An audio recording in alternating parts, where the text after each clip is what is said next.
Salut à tous et bienvenue dans cette après-séance qui sera consacrée aux sorcières de Zuragamurdi. Fuck!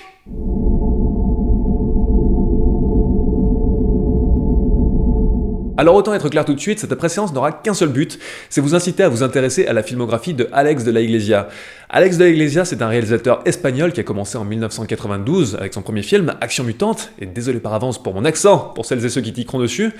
Action Mutante, c'était un post-apocalyptique complètement barré, à la fois hilarant, super trash, complètement décalé, qui a instauré le style de Alex de la Iglesia. Et avec la suite de sa carrière, notamment à partir de son deuxième film en 1996 qui était Le Jour de la Bête, il a vogué d'un genre à un autre au fil des films, mais tout en gardant cette cohérence dans l'écriture, tout en gardant cette cohérence dans son style. On dit souvent de certains réalisateurs qu'ils sont des sales gosses du cinéma. Alex de la Iglesia, c'est un des kings des sales gosses. Personnellement, je suis loin d'avoir tout vu dans la filmographie de Alex de la Iglesia, mais chaque fois que je vois un de ses films, je me fais la même réflexion. J'ai envie de me coller des baffes et de me dire, mais fonce sur le reste, mec, dépêche-toi. Chacun de ses films m'a vraiment fait une très grosse impression. Action Mutant, son premier film, j'étais tombé dessus par hasard complet quand j'avais 17 ans sur une chaîne câblée. Ça a été un choc, ce film. Et je pense que c'est vraiment le cadre idéal pour voir les films de la Iglesia, c'est les voir en y étant le moins préparé possible, puisque c'est un réalisateur qui veut avant tout surprendre et vous amener sur des terrains vraiment inattendus.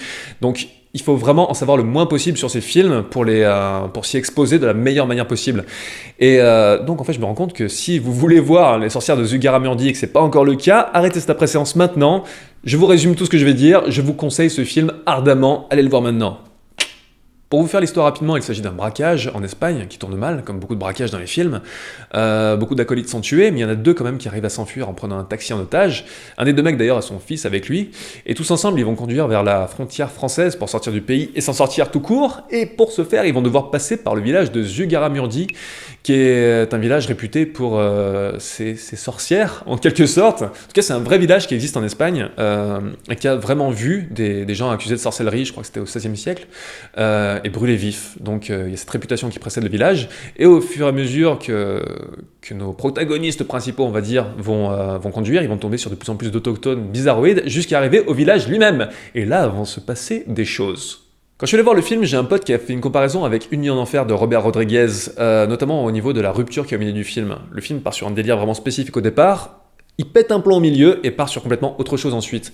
Et Les Sorcières de Zugarramurdi, c'est un petit peu dans cet ordre d'idées, même si la rupture est beaucoup moins nette, c'est beaucoup plus dans la continuité de la première partie, ça se fait de manière un peu plus harmonieuse, on va dire.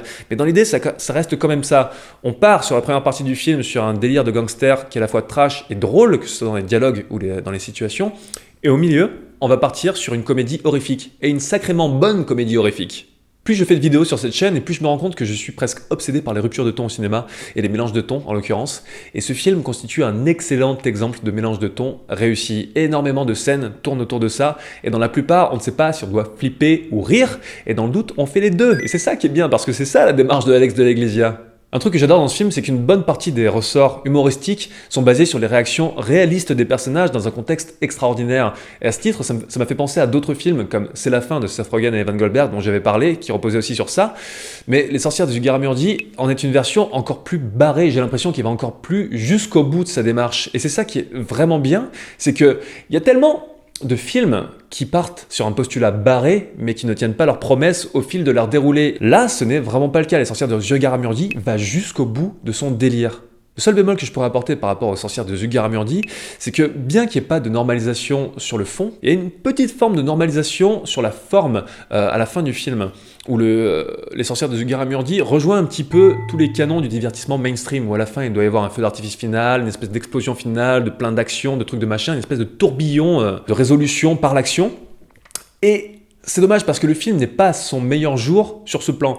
Il y a pas mal d'actions dans le film, il y a pas mal d'effets spéciaux qui sont pas forcément honteux du tout, mais c'est pas son point fort principal. Et je pense que De la Iglesia aurait dû banquer sur un autre plan pour terminer son film, parce que là c'était un petit peu superflu.